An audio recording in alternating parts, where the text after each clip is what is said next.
आबादी बहुत कम है, मगर जो काम आपने किया हजारों लोग उस जलसे में आ गए, जितना मुखिया जी ने सोचा भी नहीं था और आप लोगों ने सोचा नहीं था। तो अभी साल भर भी नहीं हुए,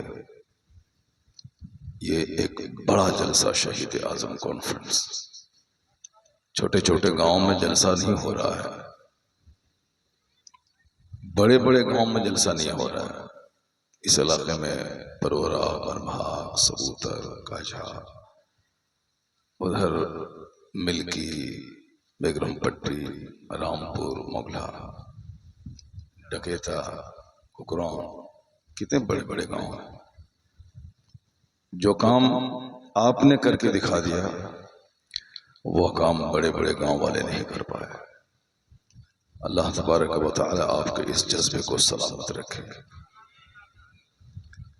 अगर मदरसा आपका जबरदस्त हो जाए तो फिर तो ये छोटी बेगना नहीं है, बड़ी बेगना हो जाएगी। पूरे इलाके के लोग यहाँ से नूर हासिल करेंगे, रोशनी हासिल करेंगे। जलसा जुलूस से एक दिन एक रंग पैदा हो जाता है, गांव में इस्लामी माहौल पैदा हो जाता है। हमारे छोटे छोटे बच्चे नारे तकबीर लगाते हैं, इस्लाम जिंदाबाद के नारे लगाते हैं, मेहमान कसरत से आ जाते हैं। ये जलसा हमारी जिंदगी में एक बहार पैदा करता है, हमारी मायूसियत को दूर करता है और इस जलसे के जरिए इस्लाम सीखने को मिल जाता है। लेकिन ये एक आर्जी और टेम्पररी चीज है, परमानेंट चीज है कि आप बेसिकली अपने गांव में एक ऐसा मरकज कायम कर लें कि जो बात आज हो रही है साल में एक दिन वह बात रोजाना गांव में होती रहे। मेरे गांव रहेपुर में रोजाना मुस्तफ़ा जान रहमत सलाम की आवाज आती है। एक आवाज मस्जिद से आती है, दूसरी आवाज मदरसे से आती है, और उसी के बाजू में जामिया उम्महातुल मोमिनीन है, जहां कसीर तादाद में लड़कियां पढ़ती हैं। उनकी आवाज माइक से तो नहीं जाती है, लेकिन फजर के बाद जो बच्चियां मदरसे के अंदर सलाम पढ़ती हैं तो आसपास की औरतें वो सब उस सलाम की आवाज सुनने के बाद मस्त हो जाती हैं। तो आपके गांव में भी कुछ ऐसा होना चाहिए कि एक दिन सलाम नहीं, रोजाना सलाम पढ़ा जाए। एक दिन कुरान की तिलावत ना हो, रोजाना 100 बच्चे आपके मदरसे में कुरान की तिलावत करते रहे। अगर ऐसा हो गया तो आपकी जिंदगी भी बारौनक हो जाएगी और जो लोग दुनिया से चले गए उनकी रूह भी कब्र में खुश हो जाएगी। तो काम टेम्पोररी नहीं करना चाहिए, परमानेंट वाला काम करना चाहिए। ये भी काम होना चाहिए कभी कभी। ईद रोजाना नहीं होती है, ईद साल में 2 बार होती है। 5 वक्त की नमाज रोजाना होती है। ईद की बड़ी नमाज साल में 1 बार होती है। बकरीद की नमाज साल में 1 बार होती है। उस दिन छोटी छोटी जगहों पे नमाज नहीं होती है, सारे लोग मिलकर ईदगाह में नमाज पढ़ते हैं।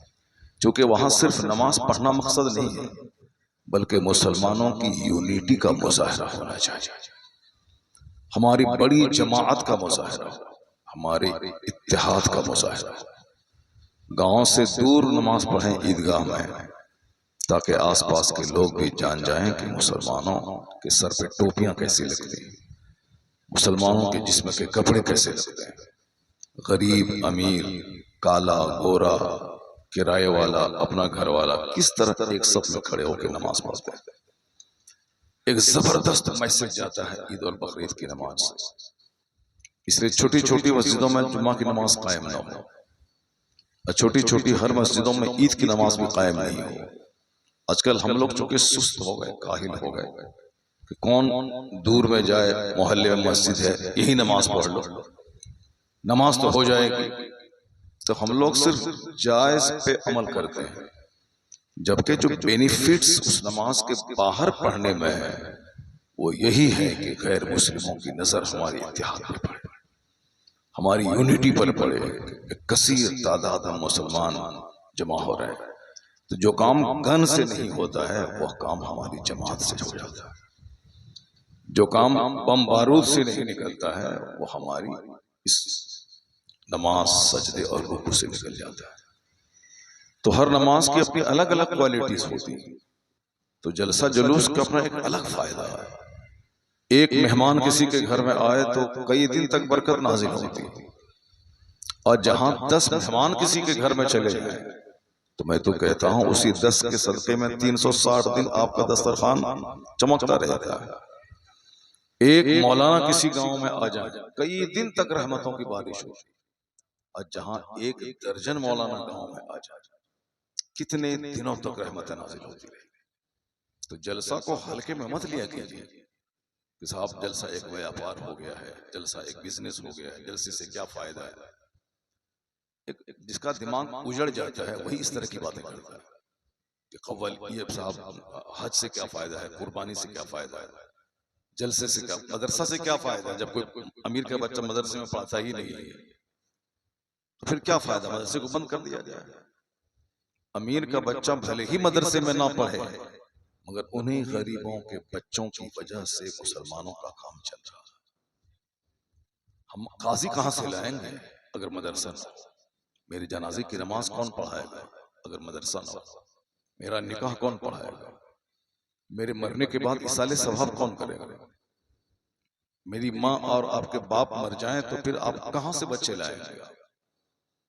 इनकी वजह से इस्लाम कायम है, इस मदरसे की वजह से मस्जिद की बाहर कायम है।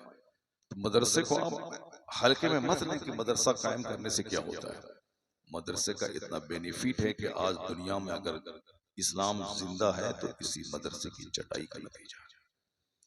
वरना किस डॉक्टर को फिक्र है कि जलसा करवाएं, इस्लाम सिखाएं? कौन इंजीनियर है जो आगे बढ़ करके चंदा करता है और कहता है कि आओ हम लोग जलसा करवाते हैं? कौन गांव का जमींदार है 200 बीघा जमीन का जोतने वाला के आओ सब मिल करके जलसा करवाते हैं? वो तो ये मौलवी साहब है। आपके गांव में जलसा हो और आप क्या समझ रहे हैं कि गांव के सारे लोगों की मेहनतों का नतीजा है? मुखिया जी का सपोर्ट है, ये मौलवी अनवार की मेहनत है। हम लोग आ गए, भीड़ लग गई 1000-2000 लोगों की, तो हमारा आना आपकी भीड़ लगना कमाल नहीं है। कमाल इस मौलवी का है जो पहल करता है और आप लोग उनका साथ देते हैं। फिर एक ऐसी महफिल सज जाती है जिसको देखने के लिए जमाना तरसता है। इन्हीं मौलियों की मेहनत का नतीजा है। अल्लाह तबारक व तआला आप सबों को अपने मदरसे को मजबूत करने की तौफीक अता फरमाए। मैं कभी कभी कहता हूं कि एक बैरिस्टर हमारा अभी पार्लियामेंट में है, एक बैरिस्टर, पूरा प्रधानमंत्री, गृह मंत्री, रक्षा मंत्री, सारे मंत्री उसकी बात को सुन के दंग रह जाते हैं। क्योंकि जितना कानून वो बैरिस्टर जानता है उतना कानून प्रधानमंत्री को भी नहीं मालूम है।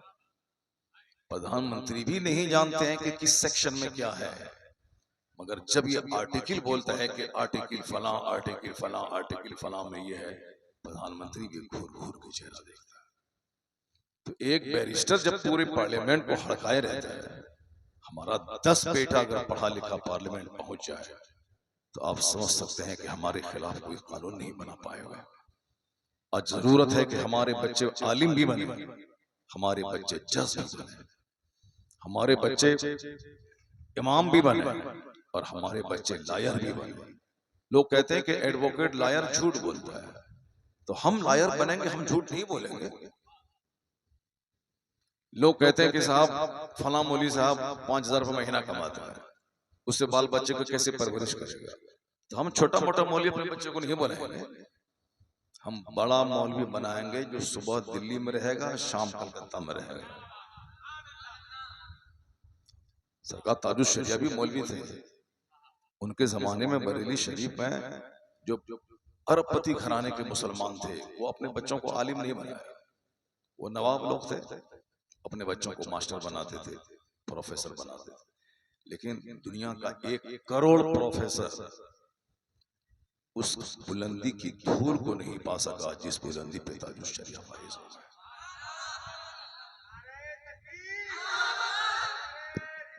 या रसूल अल्लाह, ताजुल शरिया, ताजुल शरिया, शरिया आपको मालूम होना जिंदाबाद। चाहिए, आपको मालूम होना चाहिए कि सरकार ताजुल शरिया मौलवी थे, जिसको आप लोग मौलवी साहब कहते हैं। बरेली शरीफ के जो नवाब लोग थे जिनके पास 50-50 एकड़ जमीन थी, वह लोग तो मौलवी साहब ही कहते थे ना। आजकल हमको कोई मौलवी कहते तो बुरा लग जाता है, मगर आला हजरत अपने नाम के साथ मौलवी लिखते थे। मुल्ला अहमद जीवन हिंदुस्तान के बादशाह औरंगजेब 50 साल 6 महीने तक शासन किया, इकलौता बादशाह हिंदुस्तान का। इतना बड़ा बादशाह कोई हिंदुस्तान में नहीं गुजरा है। वो भले ही नाचे कूदे उछल कूद करे, उनके नाम से चिढ़े, मगर उसके न चिढ़ने से क्या होगा। जो काम उस बंदे ने किया है वो आज तक कोई दूसरा नहीं कर पाया। 50 साल 6 महीने तक इस हिंदुस्तान में जहां मुसलमान मुट्ठी भर थे और जहां 90% ब्राह्मण, राजपूत, राठौर, राजा, महाराजा। हमारे पूर्णिया इलाके में कितने राजा थे? गढ़बनली का राजा, श्रीनगर का, मेरे श्रीनगर का राजा, गढ़बनली का राजा और साहब सिटी का राजा। पहले राजा ही राजा थे। उन राजाओं के बीच में ये तहज्जुद गुजार ने 50 साल शासन किया। वो भले ही नफरत में बोले कि ऐसा करता था, वैसा करता था, ऐसा वैसा नहीं करता था, वो ऐसा वैसा करता, वो तो मुट्ठी भर था, मसल देते सारे लोग मिलकर। लेकिन वो अदल और इंसाफ और बहादुरी और हैबत से पूरे हिंदुस्तान को बचाए रखा था उसने। 30 साल तक सिर्फ साउथ में रहे, वो सारे इख्तलाफात को कुचलते रहे। नहीं इफलाकत दुबला पतला औरंगजेब, ताकत अंदर से इतनी थी कि शेर का पंजा पकड़ के फाड़ डालते थे। यही मुसलमान को होना चाहिए। मस्जिद में रहे तो जबरदस्त नमाजी और मैदान जंग में रहे तो जबरदस्त मुजाहिद। अब बिजनेस करे तो वो मुर्दार की तरह बिजनेस नहीं करे, बिजनेस करे तो एक जबरदस्त ताजिर रहे। हजरत उस्मान गनी जबरदस्त ताजिर थे, इतने बड़े ताजिर थे कि आज तक किसी के नाम के साथ गनी नहीं लगा, हजरत उस्मान के साथ गनी लगा हुआ है। और ये कौन उस्मान थे जो अपने करोड़ों प्रॉपर्टी को अल्लाह के नाम पे मक्का में छोड़ के मदीना आ गए थे। ये हम लोगों जैसा आदमी दुख दुख दुख दुख 10 टका देंगे, 20 टका होगा कि नहीं होगा, 100 रुपया चंदा देंगे, 200 रुपया मिलेगा कि नहीं मिलेगा। ये मौलाना साहब लोग कैसे बोलता है 10-200 मिलेगा, 1000 दो 1 लाख मिलेगा, यानी अंदर सूखता रहता है। हजरत उस्मान गनी करोड़ों की प्रॉपर्टी मक्का में छोड़ दी, चले गए हबशा। फिर वहां से हुक्म हुआ कि मदीना आए, मदीना चले आए। साहिबी हिजरतैन है उस्मान, यानी डबल हिजरत आपने की है। पहली हिजरत हबशा की तरफ, दूसरी हिजरत मदीना की तरफ। मदीने में आए तो कुछ आपके पास नहीं था, लेकिन चूंकि ये बिजनेस आपने अल्लाह के नाम पे किया था, ये सौदा किसी दूसरे से नहीं किया था, उस्मान गनी ने अल्लाह से सौदा किया था। अल्लाह के लिए घर बार छोड़ा था, अल्लाह की मोहब्बत में अपनी करोड़ों की प्रॉपर्टी छोड़ दी थी। तो जो अल्लाह से सौदा करता है वो खसारे में नहीं रहता है, इस बात को हमेशा याद रखिएगा। जो अल्लाह से सौदा करता है वो खसारे में नहीं रहता है। मदीने में आए, अब यहां खाएं पिए कैसे? तो जिंदगी रहेगी तब ना जिहाद करेंगे, बाल बच्चे जिंदा रहेंगे तब ना इस्लाम का काम होगा। रोजी रोटी तो चाहिए, इसलिए नमाज फर्ज के बाद सबसे बड़ा फर्ज है हलाल रोजी की तलाश करना। नमाज के बाद ऐसा नहीं कि पहले रोजी रोटी तलाश करें और नमाज छोड़ दें, नहीं, तो मर जाना बेहतर है नमाज छोड़ के। नमाज पढ़ने के बाद सबसे बड़ा फर्ज है कि बंदा रोजी की तलाश करे। फजर पढ़े, रोजी की तलाश में निकल जाए। फजर से लेके जोहर तक कोई नमाज फर्ज नहीं है, ये रोजी हासिल करने का टाइम है। इशा की नमाज के बाद फजर तक कोई नमाज फर्ज नहीं है, क्योंकि ये वक्त सोने का है। अब आप बोलेंगे कि जलसा में रात भर जागते हैं, तो साल के 365 दिन में कभी कभी जागते हैं, तो कभी कभी जागना चाहिए। और अल्लाह वाले हर रात जागते हैं, तो कम से कम जो गौसे पाक 40 साल तक इशा के वजू से फजर पढ़े, तो साल में हम लोग एक बार तो ईशा पढ़ के बैठ जाएं और यहां से उठ के फजर पढ़ने चले जाएं। इसी जलसे के बहाने एक बार तो ऐसा हो जाए। लंगर खाने में हम लोग बहुत आगे हैं, लेकिन जो गौसे पाक का काम था उस काम की नकल करने हम लोग पीछे हैं। सुन्नियों का काम है सिर्फ बात बनाना, सिर्फ बात बनाना, बगैर बात की बात बनाना, ये हम लोगों का काम रह गया। गौसे पाक के नाम पे लंगर खाना, गरीब नवाज के नाम पे खिचड़ा खाना, इमाम हुसैन के नाम पे खिचड़ा खाना, खिचड़ा खाना। मगर इमाम हुसैन ने जो काम किया है उस काम के बारे में कुछ नहीं सोचना।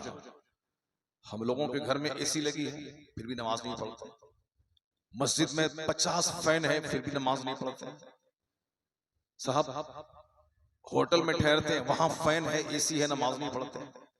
मगर जिस हुसैन के नाम पे हम रोटी खाते हैं, सिर्फ इस पॉइंट पे गौर करें कि मेरा इमाम भूखा प्यासा अपने बाल बच्चों की लाशों के सामने हजारों जख्म तीरों के 72 जख्म नेज़े के खाने के बाद अपनी पेशानी को सजदे में रख दिया। आपकी रूह सजदे में निकल रही है।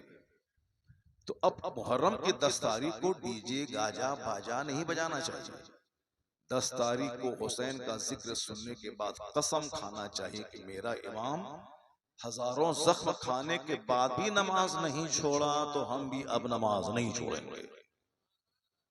होना ये चाहिए था। हमने जुल्म किया है, हमने ढोल बजा के जुल्म किया है, हमने ताजिया निकाल के जुल्म किया है, हमने निशान फहरा के जुल्म किया है, हमने दुलदुल निकाल के जुल्म किया है, हमने पिंजू बजा के जुल्म किया है। जुल्म किस पे किया है?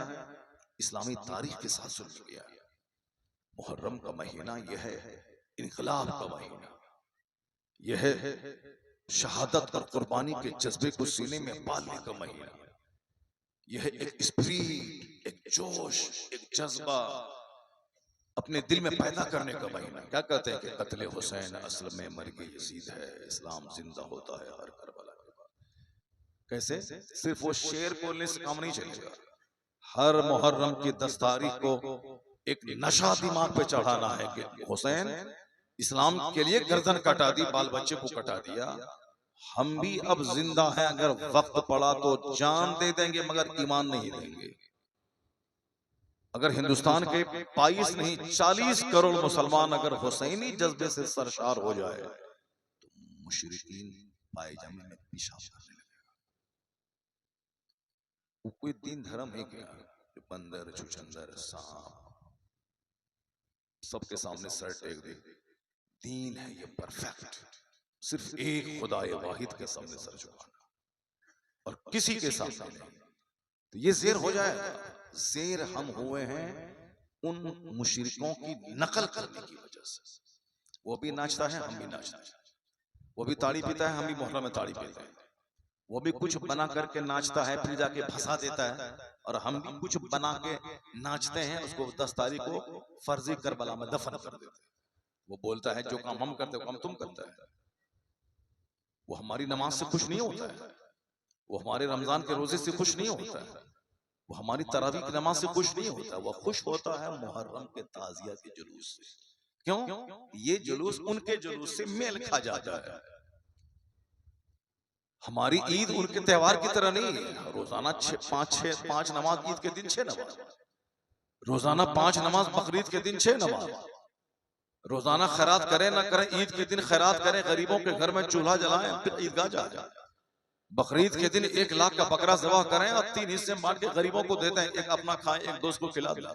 यानी हमारे त्योहार में खैरात बढ़ जाती है, हमारे त्योहार में सदका बढ़ जाता है, हमारे त्योहार में नमाज बढ़ जाती है, उनके त्योहार में डांस बढ़ जाता है, उनके त्योहार में शराब नोशी बढ़ जाती है, उनके त्योहार में डरा के धमका के बस रोक के चंदा लेके शराब पी के गाना बजा के डांस करके ये सब शरारत बढ़ जाती है। आंख खोल के देखे मेरे त्योहार को, ईद के दिन आके देख, बकरीद के दिन आके देख ले कि एक रास्ते से जाना है दूसरे रास्ते से आना है। अल्लाह अकबर ला इलाहा इल्लल्लाह वल्लाहु अकबर अल्लाहु अकबर वलिल्लाहिल हम्द। ये तस्बीह से सारी गली गूंज जाए, कोई अमीर बड़ा नहीं, कोई गरीब बड़ा नहीं, कोई सरदार बड़ा नहीं, कोई काला बड़ा नहीं। कौन बड़ा है? अल्लाह अकबर, अल्लाह ही सबसे बड़ा। यही तकबीर गूंजती है ईद के दिन, यही तकबीर गूंजती है बकरीद के दिन। कोई मुकाबला आपसे कर पाएगा? कोई नहीं कर पाएगा। लेकिन जब आप ये नाच छोड़ देंगे तब, जब ये डांस छोड़ देंगे आप तब, ये ताड़ी शराब छोड़ देंगे आप तब, आपका बच्चा बच्चा जिस दिन सच्चा हुसैनी बन जाएगा, तो जो काम एटम बम से नहीं निकलेगा वो काम आपके नारे तकबीर से निकल जाएगा। इसे आज जरूरत है अपने दिल बदलने की, जरूरत है अपनी सोच बदलने की, जरूरत है अपने घर के बाल बच्चों को बदलने की। आज हमारी बेटियां पैरों के साथ भाग रही, क्योंकि हमने हुसैन को पढ़ा नहीं, हमने हुसैन को समझा नहीं, हमने तो हुसैन के नाम पे तमाशा करना शुरू कर दिया। हुसैन आजम की बेटियों के सामने लाश है वहां, और कोई बता दे कि सैयदा ज़ैनब ने कोई चीख मारी होगी, सैयदा ज़ैनब ने गिरबान फाड़ा हो, सैयदा शहरबानों ने अपने सर के बाल को नोचा हो। एक लाश मेरे घर से निकलती है तो आदमी बेहोश हो जाता है। औरतें उधर पछाड़े खा रही हैं, कोई उधर सर के बाल नोच रही हैं, बाप उधर दीवार से सर टकरा रहा, एक लाश के निकलने के बाद। लेकिन जहां भाई भतीजे भांजे शौहर सबकी लाशें पड़ी हुई हैं, मगर एक आवाज नहीं है वहां। क्यों? हुजूर ने फरमाया लैस मिन्ना, वो शख्स हम में से नहीं है जो अपने सीना को कूटे, अपने चेहरे पे मारे और जो मातम करे, वो हम में से नहीं है, हुजूर के घरों में से नहीं है। तो उस लाशों के अंबार पे शरीयत पर अमल है, लाशों के अंबार पे सजदा है, लाशों के अंबार पे सब्र है। वहां अल्लाह की तरफ से इस आजमाइश पे कोई शिकवा नहीं है कि हम तो नबी के घर वाले हैं, ऐसा हमारे साथ क्यों हो गया, हमारे घर से इस्लाम का सूरज चमका, हमारा बेटा क्यों मर गया, हमारा नाना सारे पैगंबरों का सरदार है, आखिर हम पर इतनी मुसीबत क्यों आ गई। ये तो हम लोग आज सोच सोच के रोते हैं। इन राफिजियों और शियाओं को देख देख के सुन्नी भी रोता है। हुसैन की तारीख रोने की तारीख है, सीना फाड़ने की तारीख है। ये तो बुज़दिलों की कहानी है, जो आग में कूदे, जो सीना फाड़े, जो मातम करे, जो काला कपड़ा पहने, सोग मनाए, वो बुज़दिलों की कहानी। इसलिए मैं कभी कभी कहता हूं, सोग मनाए वो जिसका हुसैन मर गया, मातम करे वो जिसका हुसैन मर गया, काला कपड़ा पहने वो जिसका हुसैन मर गया, तीजा करे वो जिसका हुसैन मर गया। मेरा बाप मेरी मां मरती है तो एक बार तीजा 3 दिन के बाद। ये क्या ड्रामा है कि हुसैन को हम हर साल 10 तारीख को मारते हैं और 3 दिन के बाद तीजा करते हैं। ये कौन सा ड्रामा है? हमारा और आपका बाप और हमारे खानदान के लोग मरे तो जिंदगी में एक बार तीजा 3 दिन के बाद, एक बार चहारम 4 दिन के बाद, एक बार 40वां 40 दिन के बाद, बस खत्म। अब बरसी होगी साल भर के बाद, लेकिन 40वां नहीं होगा हमारे बाप का हर साल, तीजा नहीं होगा हमारे बाप का हर साल। तीजा सिर्फ 3 दिन के बाद, चहारम 4 दिन के बाद, 40वां 40 दिन के बाद। लेकिन ये क्या ड्रामा है कि हुसैन आजम का 40वां हर साल हो रहा है, उनका तीजा हर साल हो रहा है। क्या मतलब है ये? क्या हुसैन हर साल मर रहे हैं क्या 10 तारीख को? हाँ, हम लोग तो मार रहे हैं। निशान बनाया, उसमें सहला लटकाया, गए करबला में, उसको जल्दी से कबर खोदा, उसमें हुसैन को दफन कर दिया माशाअल्लाह। अब उसके 3 दिन के बाद तीजा हो रहा है, 40 दिन के बाद 40वां हो रहा है। 40वां करे वो जिसका हुसैन मर गया, तीजा करे वो जिसका हुसैन मर गया। हमारा हुसैन जिंदा है, क्योंकि कुरान कहता है फला तक़ूलू लिमन युक़तलू फी सबीलिल्लाहि अमवात, जो अल्लाह की राह में मारे गए वो जिंदा है, उसे मुर्दा मत कहो। जब हुसैन जिंदा है तो जिंदों का तीजा कैसा, जब हुसैन जिंदा है तो जिंदों का 40वां कैसा, जब हुसैन जिंदा है तो जिंदों का मातम कैसा।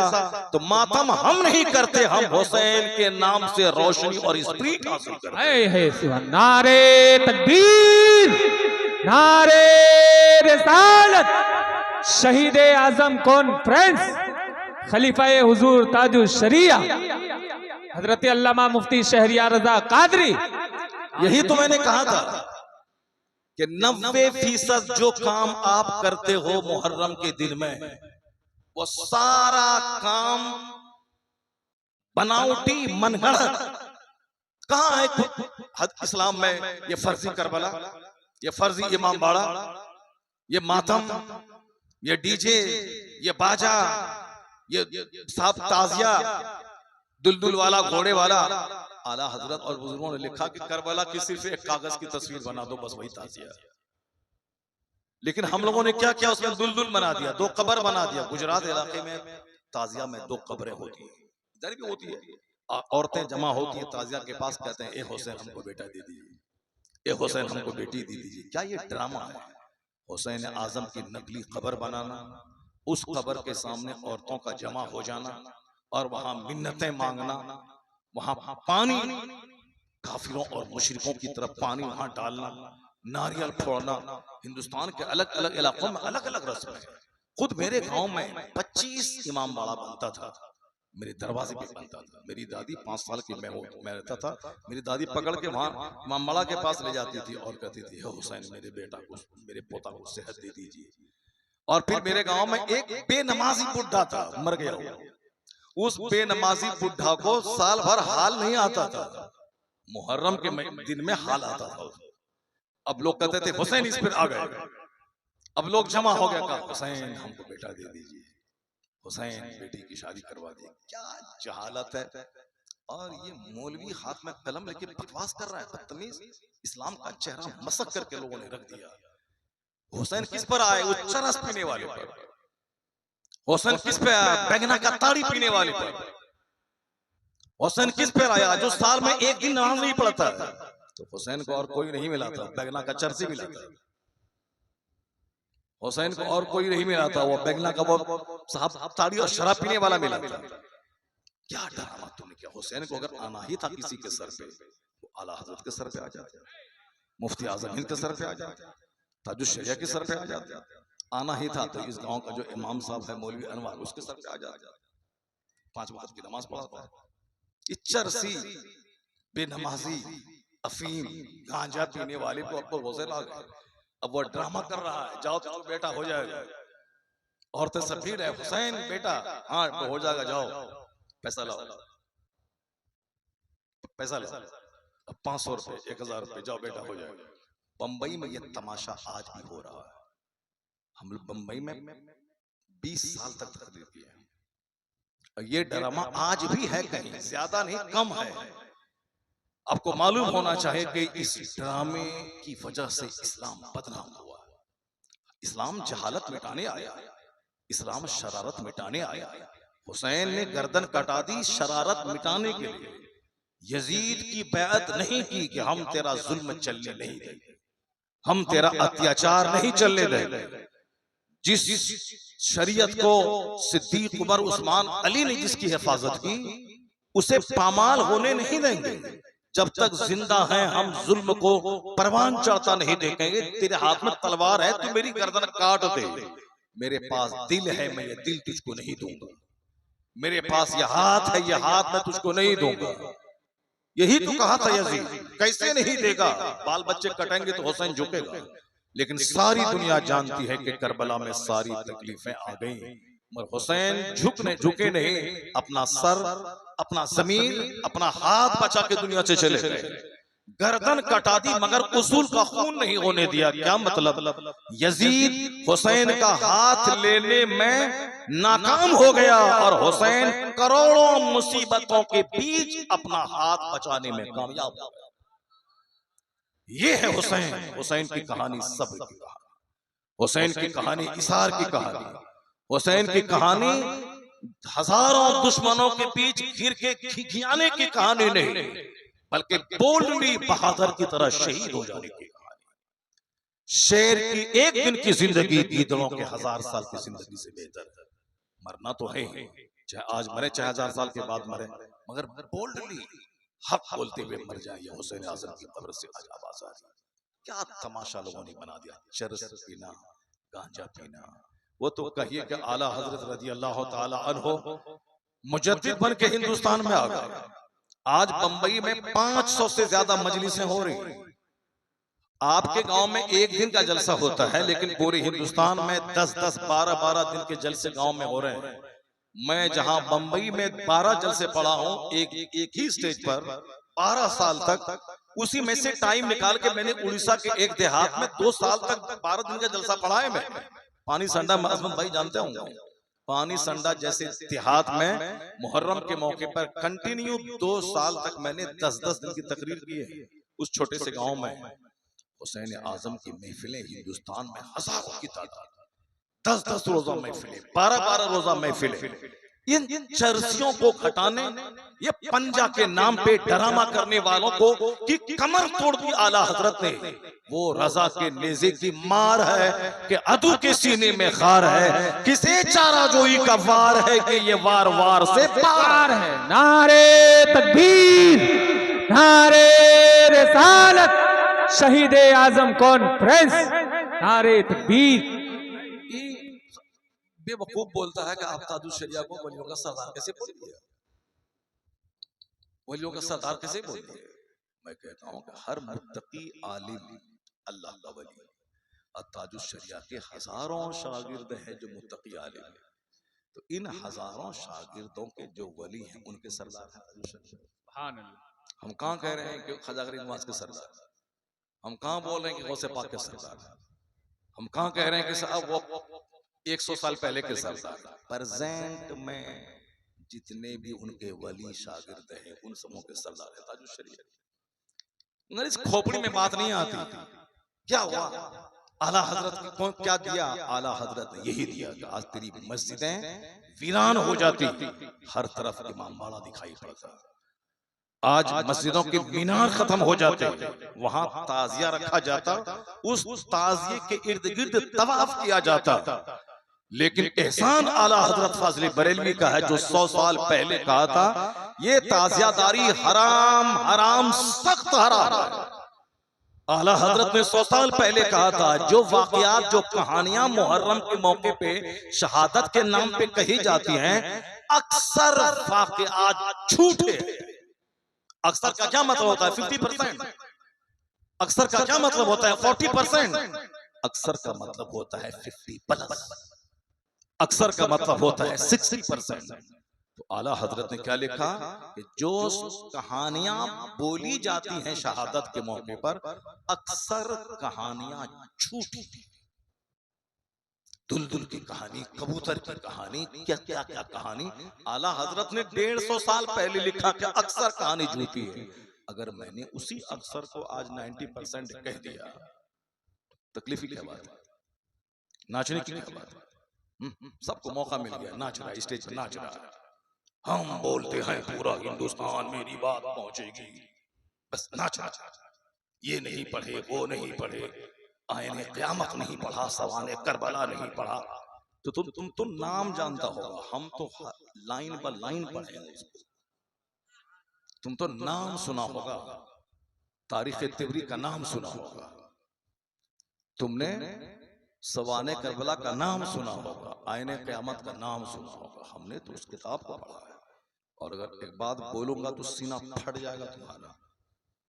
जो बात आयने क़यामत में है वो सवाने करबला में नहीं है, जो बात सवाने करबला में है वो आयने क़यामत में नहीं है। सदरुल अफाजिल ने लिखा कि जहर इमाम हसन को उनकी बीवी की तरफ जो लोग मंसूब करते हैं ये दुरुस्त नहीं है। इमाम की बीवियां सारी जिंदगी इमाम हुसैन, इमाम हसन की मोहब्बत में गुजार देती थी। इमाम हसन 100 के करीब शादी किया और तलाक दे दिया करते थे। मौला अली ने कहा था कि हुसैन हसन को कोई बेटी ना दे, क्योंकि ये तलाक दे देते हैं।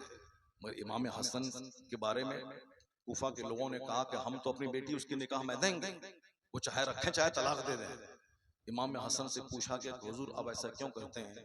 आपने कहा कि कयामत के दिन सारी रिश्तेदारी खत्म हो जाएगी, कोई रिश्तेदारी काम नहीं आएगी, सिर्फ मुस्तफा की रिश्तेदारी काम आएगी। इसलिए इमाम हसन चाहते थे कि ये खवातीन फातिमा ज़हरा की बहू बनने का शरफ हासिल कर लें, ताकि वहां जहां एक एक नेकी के लिए लोग तरसेंगे, ये निस्बत काम आ जाए।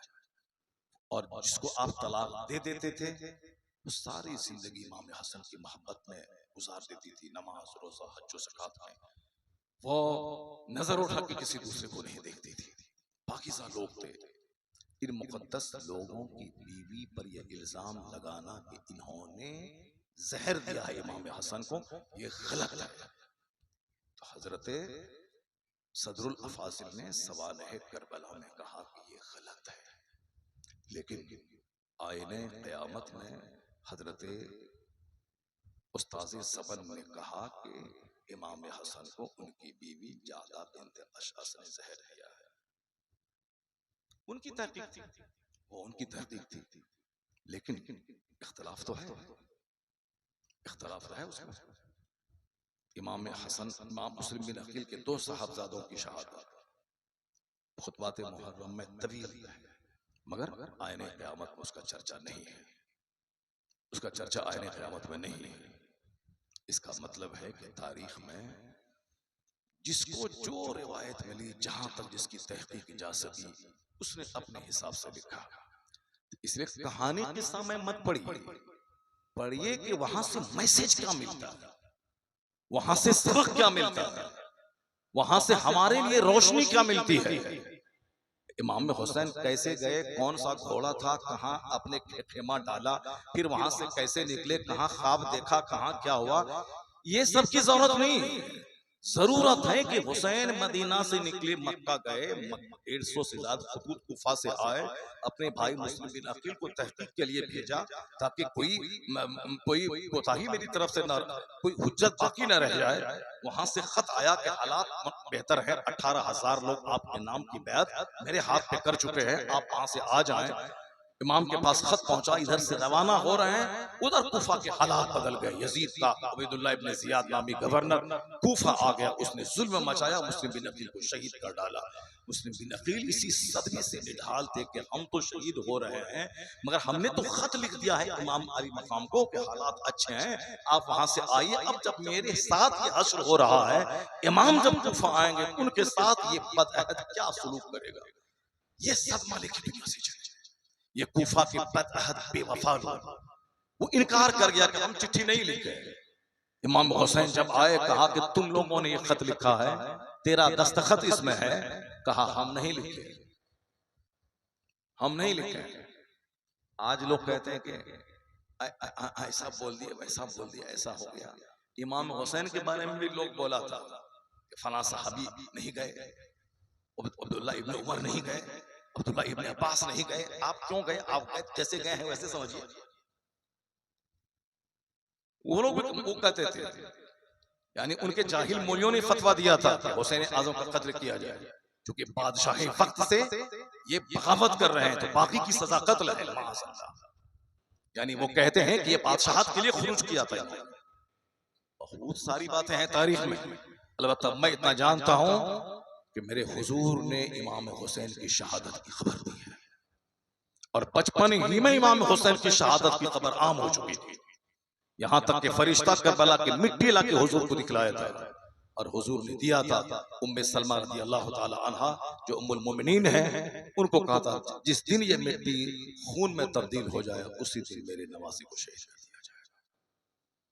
तो ये हदीस में आया, इमाम हुसैन शहीद हुआ, शहीदों के सरदार हैं। हुजूर ने फरमाया अल हसन वल हुसैन सय्यदा शबाब अहलिल जन्नत, जन्नती नहीं, जन्नती नौजवानों के सरदार हैं हसन हुसैन। इन्ना इब्नी हाजा सय्यदुन लअल्लाह अन युस्लिह बिही बैन फिअतैन मिनल मुस्लिमीन। हुजूर ने कहा ये मेरा बेटा हसन सरदार है, इसके जरिए अल्लाह मुसलमानों के 2 गिरोह में सुलह पैदा करेगा। हुजूर ने क्या फरमाया? हाजान इब्नाया व इब्ना बिन्ती, ये दोनों मेरे बेटे हैं, मेरी बेटी के बेटे हैं। हमारे हानी मेरे दुनिया, ये दोनों मेरे दुनिया के 2 फूल हैं। आका सूंघा करते थे, इमाम हुसैन की होंठ को चूसा करते थे, जिस तरह से एक आदमी खजूर चूसता है। खुतबे जुमा दे रहे हैं मेंबर पे, वहां से नीचे उतर के दोनों नवासों को गोद में लिया, अपने खुतबा दिया, ये कहते हुए कि वाकई बच्चे आजमाइश है कितना, मुझसे रहा नहीं गया, मैं मेंबर से नीचे उतर के अपने इन दोनों नवासों को गोद में लिया। पुष्ट पे सवार हैं, सजदा तराश कर दिया। जब तक हुसैन अपनी मर्जी से नीचे उतर न जाए तब तक मुस्तफा सजदे से सर न उठाते थे कि हुसैन गिर न जाए। ये सारी चीजें जो कि हदीस में है मानना होगा। बाकी जो तुमने नमक मिर्च लगाया है वो तेरे चेहरे पे मार देते।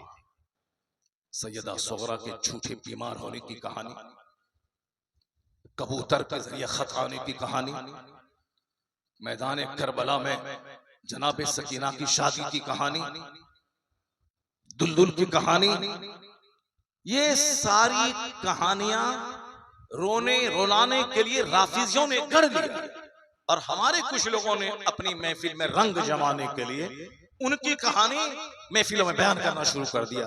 जब उनके यहाँ से कहानी यहाँ आई, मन गढ़ंत कहानी, तब ना आला हजरत ने लिखा कि ये जो कहानियां बयान की जाती हैं उनका पढ़ना सुनना हराम है।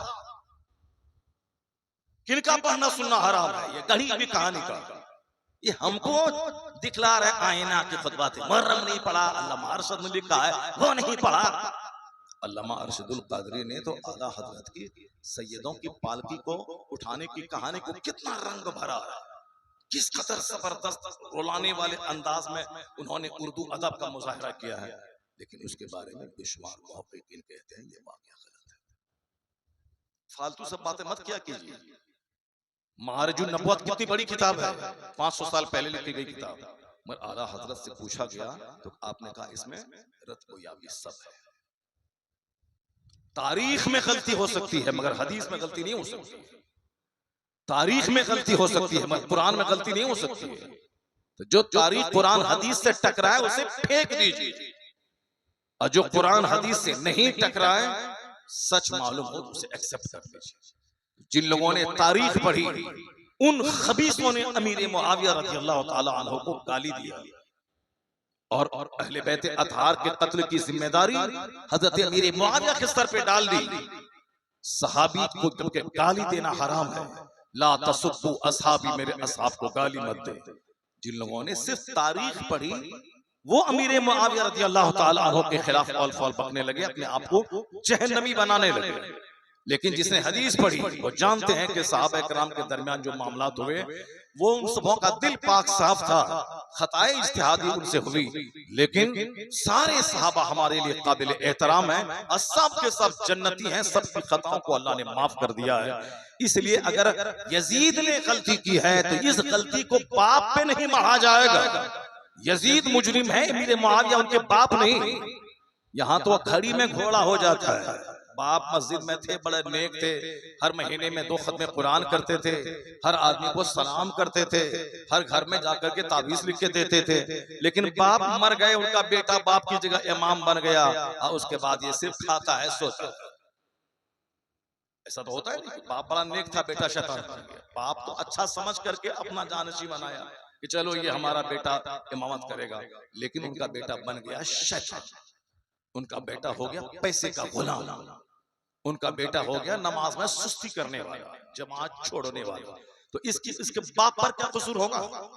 जनाबे नूह अलैहिस्सलाम नबी रसूल उलुल अज़्म रसूल है, 5 बड़े रसूलों में एक रसूल, और उसका बेटा काफिर का काफिर रहा। समझाते रहे ईमान लाओ, कश्ती में सवार हो जाओ, नहीं माना वो, नहीं बाप की बात नबी की बात नहीं माना, हालत कुफ्र में मर गया। जब एक रसूल, बड़े रसूल, 5 बड़े रसूल है, उस 5 में से एक जनाब नूह अलैहिस्सलाम, जब एक साहिब अजीमत रसूल का बेटा काफिर का काफिर रहा, बाप की बात नहीं माना, तो एक सहाबी का बेटा अगर अहले बैत अतहार का कातिल हो गया, फासिक हो गया, इसमें ताज्जुब की क्या बात है? अगर यही बात है कि अमीर मुआविया इस मामले के मुजरिम है, तो उससे बड़ा मुजरिम इमाम हसन है। अगर उससे बड़ा मुजरिम इमाम हसन होंगे माज़अल्लाह, क्योंकि इमाम हसन के साथ 40,000 अरब थे जो आपके हाथ पर बैत कर चुके थे, हम आपके गुलाम हैं, आप मेरे बादशाह हैं।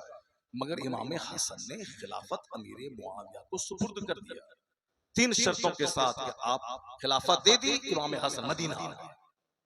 तो अगर जो बोलता है कि अमीर मुआविया अपना बेटा को बादशाह न बनाते तो ये मामला नहीं होता, एक हाथ आगे बढ़ के क्यों नहीं बोलता है? अगर इमाम हसन कट जाते, मर जाते, मगर अमीर मुआविया को खिलाफत नहीं देते।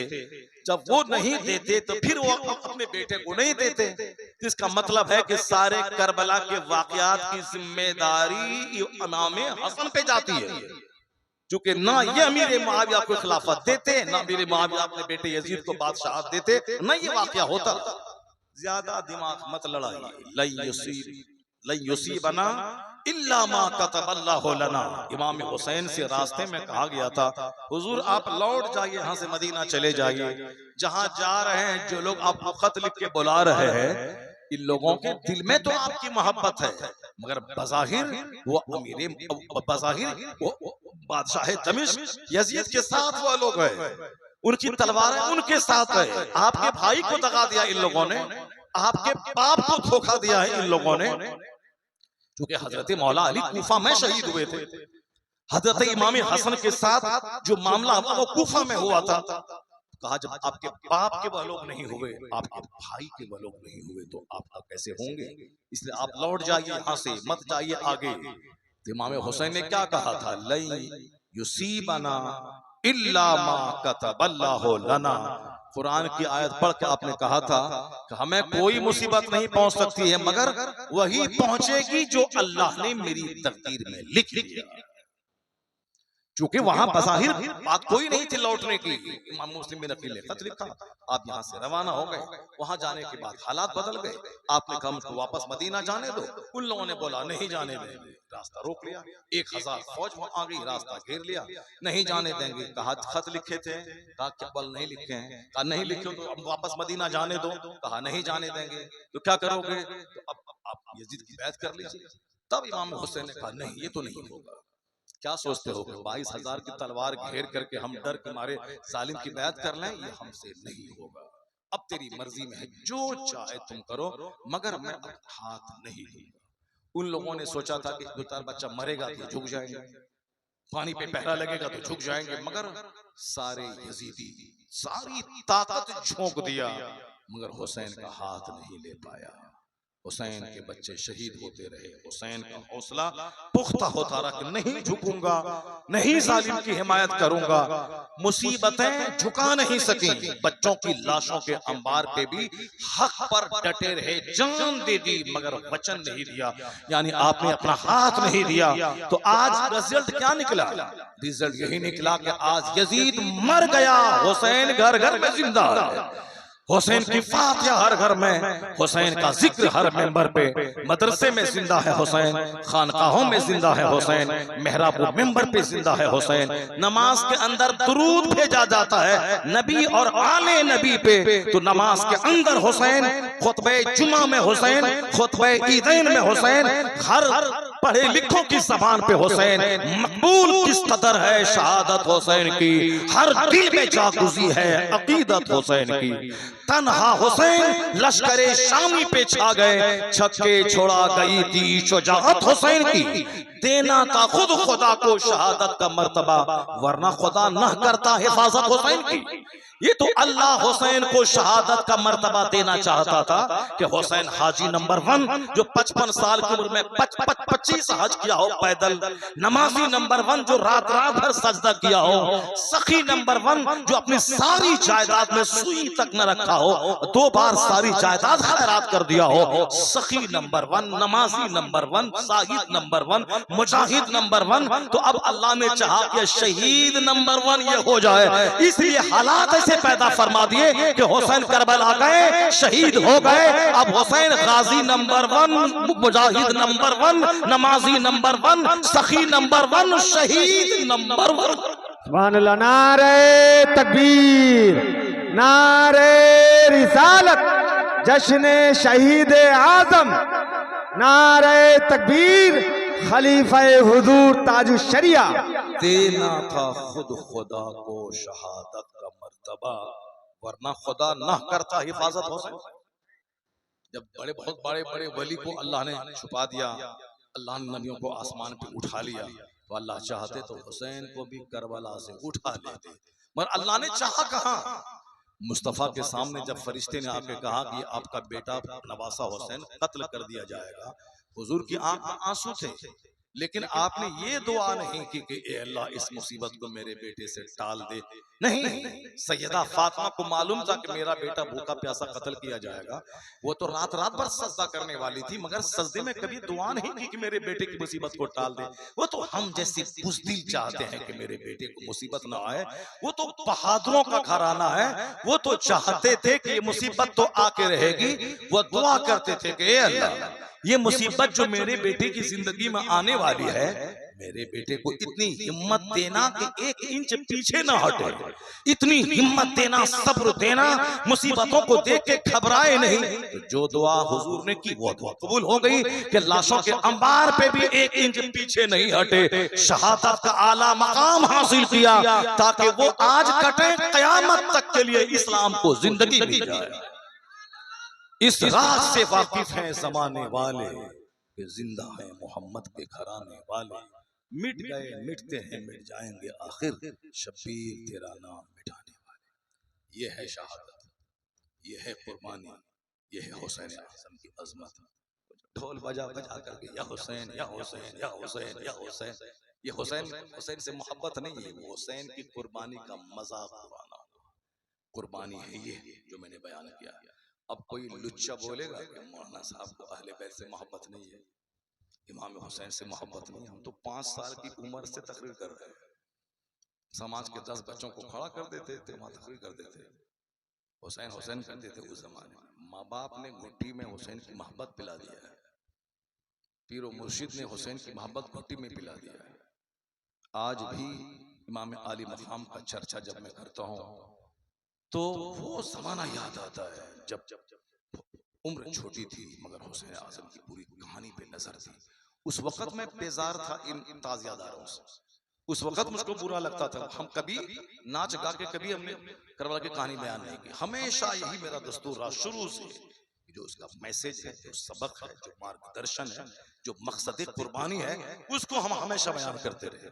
बाकी बरकतन जो कहा वाक़यात करबला हैं सच्चे, उसको बरकतन बयान करते थे। ये गए, वो आए, ऐसा हुआ, वहां गए, वहां ठहरे, वो बरकतन बयान करते थे। मगर मेरा फोकस सिर्फ करबला की तालीम पे रहता था।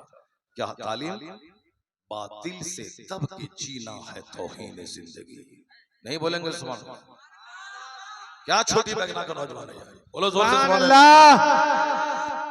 असमत भाई तो बहुत अच्छी नाच करते हैं, अभी तो अकेले पूरे हिंदुस्तान को हिला के रखे, सब फेल है।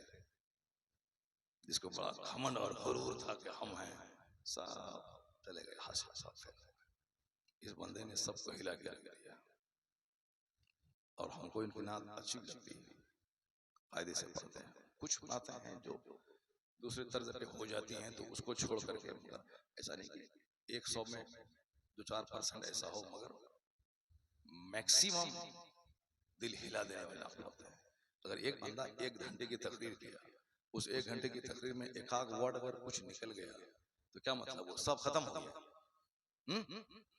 जो वर्ड है उसको बोलेगा कि नहीं, पूरी तकरीर खत्म। 3 घंटे तकरीर की, 3 घंटे में एक बात कुछ बोल दी, अगरचे हमारे हिसाब से सही मगर तुम्हारे हिसाब से सही नहीं है, तो उसको निकाल, उस एक वर्ड को निकाल दो। बाकी ये जो बातें हमने 3 घंटे तक की हैं, अच्छी अच्छी बातें, मैंने कुरान पढ़ा है, हदीस पढ़ी, इसको तो एक्सेप्ट करो। नहीं वो था फलना ऐसा बोलता है, फलना ऐसा बोलता है, फलना ऐसा बोलता है, कमरुज़मा ऐसा बोलते हैं, फला मौलाना ऐसा बोलता है। तो सब मौलाना की नाक अलग अलग है, सब मौलाना का मुंह अलग अलग है, सब मौलाना का इल्म अलग अलग है, सब मौलाना की आवाज अलग अलग है, सबका टॉपिक अलग अलग है। तो जो टॉपिक हम बोलते हैं वो मौलाना नहीं बोलते हैं। आज तुम तो फट से बोल दिया कि फला मौलाना, और जिस मौलाना का तुमने नाम लिया है बदतमीज, वो मौलाना गुजरात में मुझको मेरी तकरीर 2 घंटे सुनने के बाद गले लगा के मुझको दुआएं दी और ये कहा कि हम तो मायूस थे कि हम लोगों के बाद कैसे कैसे लोग आएंगे, मगर आज मैं मुतमईन हूं कि हमारे बाद अच्छे अच्छे लोग आने वाले हैं। ये कौन कहा? मौला कमरुज़मा खां आज़मी, जो हिंदुस्तान का टॉप क्लास का खतीब, पूरी दुनिया में नॉर्वे, कनाडा, पुर्तगाल, ऑस्ट्रेलिया, अमेरिका, दुनिया की छत नॉर्वे कहलाती है, वहां पूरी दुनिया के मंच पे खिताब करने वाला, उसने मेरी तकरीर गुजरात में एक जलसे में सुनी बैठ कर, वो स्पेशल चीफ गेस्ट थे वो, और यहाँ से 12-15 साल पहले की बात है। मेरी तकरीर सुनी, उसके बाद वो अपनी कुर्सी से उठ गए, गले से लगाया और कहा कि आज मुझे इत्मीनान है कि आप जैसे लोग जिंदा हैं, आप जैसे लोग हमारी बात खिताब करेंगे। तो वो जिसका नाम तुमने लिया है कान में तार घुसेड़ करके, जिसका नाम तुमने लिया है वो तो गले लगा रहा है और ये तार घुसेड़ करके बोल रहा है कि वो ऐसा बोलता है, वो ऐसा बोलता है, आप कैसा बोलते हैं।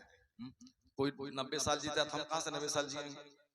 कोई पैदा हुआ है बरेली शरीफ में, हम पैदा हुए बिहार में, हम कैसे बरेली शरीफ को चले जाए। कोई रद्दे वहाबिया करता है सारी जिंदगी, हम समाज की इस्लाह करते हैं। अब समाज की हमको शराब के खिलाफ बोलना, ज़िना के खिलाफ बोलना, इकलामबाजी के खिलाफ बोलना, मुश्तज़नी के खिलाफ बोलना, ये पर्दे में नहीं। जब यहाँ तो इस कदर घटिया माहौल हो गया कि न जाने कैसे कैसे गुनाह समाज में हो रहे हैं। जब तक उसको क्लियरली नहीं बोलो तो वो समझ नहीं पाते हैं, तो उसको बोलना पड़ेगा। जहाँ दूसरे टॉपिक पे बोलते हैं, कभी कभी इन बुराइयों बेहयाओं के खिलाफ भी ओपनली बोलना पड़ता है। वहाँ तकाज़े वक्त देखना पड़ेगा। ये छोकरा हमको समझा रहा है। ताजुल शरिया हमारी तकरीर सुने, बरेली के स्टेज पे हमने साहब 40-50 मिनट तक खिताब किया, दुनिया भर के कई लाख लोग सुन, और आज 25 साल से तकरीर कर रहे हैं। बड़े बड़े मदरसों की दस्तारबंदी के जलसे में एक नहीं कई बार गए। अशरफ की स्टेज मैंने खिताब किया साहब, शमशुल उलूम घोसी में 3-4 बार से लगातार में जा। मौलाना मुमताज साहब जो प्रिंसिपल हैं वहां के, वो तो एक चुटकी में उड़ जाएगा उसके सामने, इतना इल्म अल्लाह ने उसको दिया है। इतने काबिल आदमी ने इस बार अभी दस्तारबंदी के मौके से तकरीर सुनने के बाद कहा, इनको तो मैं हर साल बुलाता हूँ और ये हर साल सबको प्यासा छोड़ के चले जाते हैं, पता नहीं कैसे बोलते हैं, कभी थकते ही नहीं है ये, और साहब इनका मैटर कम ही नहीं होता है। इतना बड़ा काबिल आदमी कहा कि अब लगता है कि फिर दोबारा इनको बुलाना पड़ेगा, क्योंकि हर साल कुछ न कुछ छोड़ के चले जाते हैं। इतने बड़े आलिम, अब हम बोले कि ये बड़े, अरे ये कान में तार ठूस के बोल रहा है, वैसा वो बोलता है, वैसा वो बोलता है, वैसा वो बोलता है, वैसा वो बोलता है। बदतमीज, अपने बड़ों की कदर करनी चाहिए, अपनी औकात में रहना चाहिए। अगर ऐसा ही तुमको लग रहा था कि खिलाफ है, तो तुम तो 50 जलसे में मेरे साथ रहे। तुम तो जैसे अज़म भाई की तकरीर सुनते हैं, उस तक तुम बैठ करके हमारी 50 तकरीर स्टेज पे सुने होगे। अगर तुमको ऐसा लगा था कि कुछ गलत है तो तुम हमको बोल देते, हजरत ये थोड़ा सा अटपटा लग रहा है, मगर तुमको तौफीक तो मिली नहीं, क्योंकि नीयत तो थी खराब तुम्हारी। अगर नीयत अच्छी रहती तो इसी वक्त टोक दो, लेकिन तुमने वहां टोका नहीं। अभी सोचा कि जब मामला गर्म है हिंदुस्तान में, थोड़ा डिमोरलाइज करने का मौका हाथ आ गया है। अब सोचा था कि 90% वाले मसले में इसको डैमेज कर देंगे, देखा रे बड़े बड़े मौलाना इनकी तायद में आ गए, तो अब चलो ये घुसेड़ दिया कि साहब ऐसे वर्ड इस्तेमाल करते हैं, वैसे वर्ड इस्तेमाल करते हैं। बदतमीज, हदीस रसूल का तर्जमा मैंने किया, मैं यज़मली मा बैन रिजलै व मा बैन लहयै अज़मल लहुल जन्ना। मुस्तफा ने क्या कहा, जो दो जबड़े के बीच में जो जबान है, इसकी सुरक्षा की जमानत जो मुझको दे दे, और जो दो टांग के बीच में जो शर्मगा है, उसकी सुरक्षा की जमानत जो मुझको दे दे, मैं उसको जन्नत की जमानत दे दूं। और आज यही गुनाह समाज में चरम सीमा पे है। जबान, गीबत, चुगलखोरी, सामने दूसरी बोली पीछे दूसरी बोली, मुनाफिक, जिसको अपनी जबान में आप दोगला पॉलिसी कहते हैं, सामने कुछ और पीछे कुछ, उसी को कहते हैं दो मुंहा आदमी। हमारे सामने हमारी तरह मुंह, दूसरे के सामने दूसरी तरह मुंह। ये सारी चीजें यहीं से निकलती हैं, सारा फितना यहीं से निकलता है। तो हुजूर कहते हैं इस जबान की सुरक्षा की जमानत मुझको दे दे, इसका सही इस्तेमाल कर, फजूल बातें इससे मत बोल, गीबत, शिकायत, चुगलखोरी मत कर। और दूसरा, दुनिया में जितना भी आज अत्याचार जुल्म हो रहा है, वो सारा जुल्म शर्मगाह की वजह से हो रहा है। ये औरतें भाग रही हैं, ज़िना कर रही हैं, ये 5 स्टार होटल में 10 औरतें, अभी कुछ दिन पहले 5 लड़कियां जो मदरसे में पढ़ती थी, उनके साथ 5 लड़के मिले होटल में कई दिनों से मस्ती करते हुए। 3 गैर मुस्लिम था, 2 मुसलमान था। मदरसे में पढ़ने जा रहे हैं बाप से मदरसे में, और वह होटल में रंगरलियां मनाई जा रही है। अभी इसी बिहार में एक मदरसे में जो पढ़ी और जो पढ़ा रही थी, 5 बच्चे के बाप नाज़िम आला उससे मोहब्बत किया। बाप बोला उस बुढ़ा से तुझको निकाह नहीं मैं तेरा कराऊंगा, तुम्हारी बेटी हो, तुम आलिमा हो, तेरी उम्र 18-20 साल है, उस बुढ़े की उम्र 50-55 साल है, तुम जो कहती है कि उससे मैं ब्याह करूंगी, नहीं होने दूंगा। बेटी मदरसे की पढ़ी हुई, किसी गुंडे को पैसा दे करके बाप उनका रास्ते में स्कूल जा रहा था, रास्ते में कट गया। सिर्फ बुक पढ़ने से नहीं होता है, इस्लाम का दर्द, अल्लाह का डर, अल्लाह का खौफ सिर्फ रीडिंग देने से नहीं होगा। नेक लोगों की सोहबत करेगा, उसको अल्लाह का डर दिखाना होगा, आखिरत की बात बतानी होगी। रीडिंग देने से क्या होता है? This is a boy, this is a cat, this is a dog, this is a rat, ये this is a rat, this मैंने ये, इस मैंने वो, रैट मैंने चूहा बोलने से नहीं होगा। बल्कि पढ़ा किस लिए जाता है? आदमी बनने के लिए उस इल्म को फरोग देना होगा, उस इल्म को बताना होगा कि पढ़ने का मकसद नौकरी नहीं, पढ़ने का मकसद आदमी बनना। वो जानवर है डॉक्टर जो MBBS करने के बाद मेडिसिन की दुकान से दलाली लेता है, पैथोलॉजी से दलाली लेता है, वो जानता है कि उसका ज़मीर मरा हुआ, ये टेस्ट नहीं करना, ये टेस्ट करना जरूरी नहीं है, मगर पैथोलॉजी से कमीशन लेने के लिए वो 10 लाख का टेस्ट लिख देता है। मैं कहता हूं तुम जब 25 साल से प्रैक्टिस कर रहा है, ये कौन प्रैक्टिस कर रहा है? 25 साल से जो प्रैक्टिस करेगा वो तो बीमार का चेहरा देखने के बाद बता देगा इसको क्या बीमारी है और कौन सी दवा इसको लगेगी। कम से कम गरीब पे रहम करके 2 दवाई लेके पहले टेस्ट तो कर लेते कि इस दवाई से फायदा होता है या नहीं होता है। अगर फायदा नहीं होता तब तो 4-5 टेस्ट लिखते। यहाँ तो वो जानता है कि मर्ज है, मगर दलाली कमीशन खाने के लिए पहले ही 1 दर्जन टेस्ट देता है। ये डॉक्टर है मगर इंसान नहीं है। इंसान है वो जो दूसरे इंसान का दर्द अपने सीने में रखता हो। वो सिर्फ रीडिंग देने से दर्द नहीं पैदा होगा, अल्लाह का खौफ, अल्लाह का डर, आखिरत के बारे में पढ़ने से तब दिल झुकेगा, दिल नर्म होगा, अल्लाह का डर पैदा होगा। तो आज सिर्फ साक्षर मत बनाइए, अपने बच्चों को शिक्षित बनाइए, ताकि आपके बच्चे जान लें कि नौकरी करने के लिए मैं नहीं पढ़ रहा हूँ। वरना खाना पीना तो जब सांप चंदर बंदर को रोजी अल्लाह देता है, तो हम तो इंसान हैं कि हमको रोजी नहीं देगा। जब चोर डकैत को अल्लाह रोजी देता है तो मैं अल्लाह अल्लाह करता हूँ कि हमको अल्लाह भूखा रखे। विश्वास कर ले कि अल्लाह रोजी देने वाला है। तो डॉक्टर इंजीनियर बनने का मतलब नहीं कि 2 पैसा कमाना, समाज की सेवा करना, अच्छा इंसान बनना, दूसरों को नेक बनाना, समाज से कष्ट को दूर करना। जब इस तरह के पढ़े लिखे लोग समाज में होंगे तब समाज का भला होगा। वरना ये सूखा डॉक्टर, सूखा इंजीनियर, ये बिटिया पढ़ रही है, बेटा गुल्ली डंडा चला रहा है, बेटा 24 घंटे में 100 पुड़िया खा रहा है, बेटा दूसरी को बहु बेटी को ताकझां कर रहा है। अब बिटिया जाएगी कोटा, अब बिटिया जाएगी कहाँ? भोपाल। बिटिया जाएगी बीदर शाहीन एकेडमी में पढ़ने के लिए। बिटिया के पीछे पैसा इतना क्यों लुटाता है? बेटा को बनाना, बेटा को इंजीनियर बना, बेटा को डॉक्टर बना, बेटा को प्रोफेसर बना, ये बिटिया को बनाता है। जो बिटिया दूसरे के घर जाएगी, क्या बगैर शौहर के जिंदा तेरी बिटिया रह जाएगी? और मालूम है अब बगैर कमाए हुए सर के बाल को नोचती है औरत, तो जो 1 लाख खुद कमाएगी उसका क्या हाल होगा? 90% शौहर का बुरा हाल है जिसकी बीवी कमाती है। उससे बेहतर छोटी बेगना की वो गाय है, गाय जो उसको 2-4 तमाचा मारते हैं तो भी चुप है, 2-4 गाली देते तो भी चुप है, वो सर में तेल लगानी आती है और पांव दबाने आती है।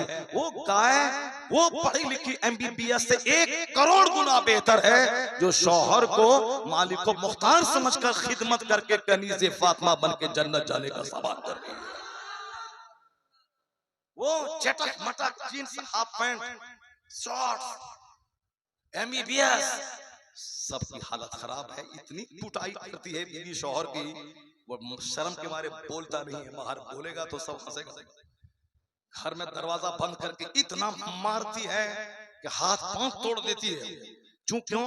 वो बोलती है अगर तुम जरा भी उफ किया तो 4 फ्रेंड मेरा है उसको मैं बुला लूंगी, फिर वो गत करूंगी कि तू फिर नानी याद आ जाएगी। ये डर के मारे हाँ ठीक है चलो बेटा तुम चलो चलो जैसे जीते समाज वाला नहीं जाने, मुखिया जी को खबर नहीं होने पाए, पंचायती ना हो, जीन्स टी शर्ट, वो गाय अच्छी है समाज की, वो गाय बोधी गाय हमारे जाहिल अल्लाह बेवकूफ। ये जाहिल उस पढ़ी लिखी से करोड़ गुना बेहतर है जो हमारे सर में तेल लगाती है, मेरे पाँव को दबाती है, मैं गुस्सा होता हूँ तो वो चुप हो जाती है, मेरे बाल बच्चों को पालती है।